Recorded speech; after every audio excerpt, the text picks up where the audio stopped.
La littérature est une question très compliquée.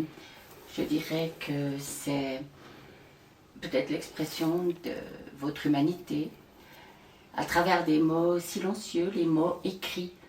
Ils sont silencieux forcément. C'est une part très importante dans la littérature, je pense. Le silence, c'est-à-dire que c'est l'expression de quelque chose qui est à l'intérieur de vous et qui ne se dit pas si facilement, même qui peut des fois même ne pas du tout se dire, mais qui peut par contre s'écrire. Vous n'êtes pas en train de danser, vous n'êtes pas en train de chanter, vous ne peignez pas, vous écrivez. C'est la différence peut-être avec les autres arts, on va dire, voilà. Elle prend beaucoup de formes, ça peut prendre la forme d'un roman, du polar.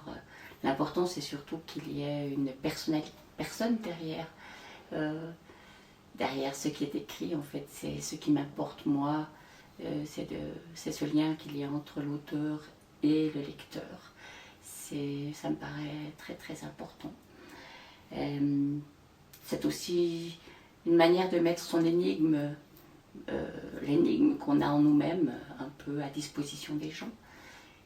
Et les gens peuvent se reconnaître aussi dans cette partie un peu secrète qu'on a.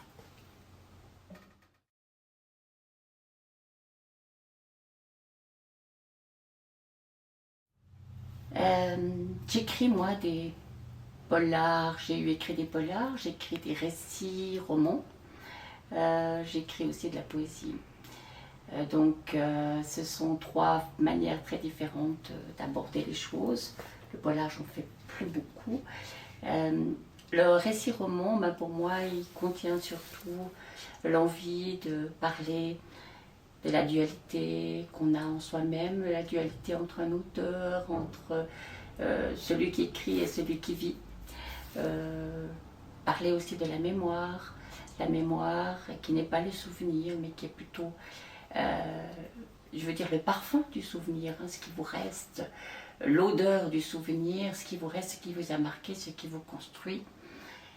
J'écris aussi de la poésie, et la poésie, je la fais plutôt comme une diariste, on va dire, c'est-à-dire la personne qui le fait au jour le jour. C'est un carnet dans lequel les poèmes s'installent et que je vais garder ou pas selon le temps qui va passer, parce que ça peut être tout à fait peu intéressant et disparaître.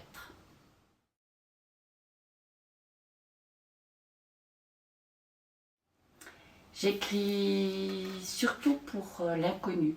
Je vais prendre une image comme quelqu'un qui s'assoit sur un banc à côté d'une autre personne et qui commence à lui raconter sa vie.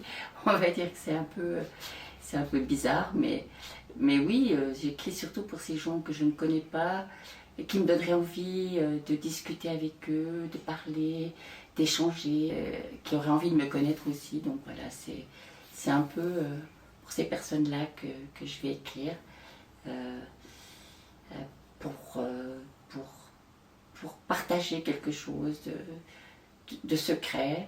J'aime bien écrire aussi pour des personnes, à des intentions de personnes qui sont décédées, qui sont des célébrités par exemple. Mais voilà, je leur parle, voilà, je leur écris quelque chose. C'est une autre manière de me libérer.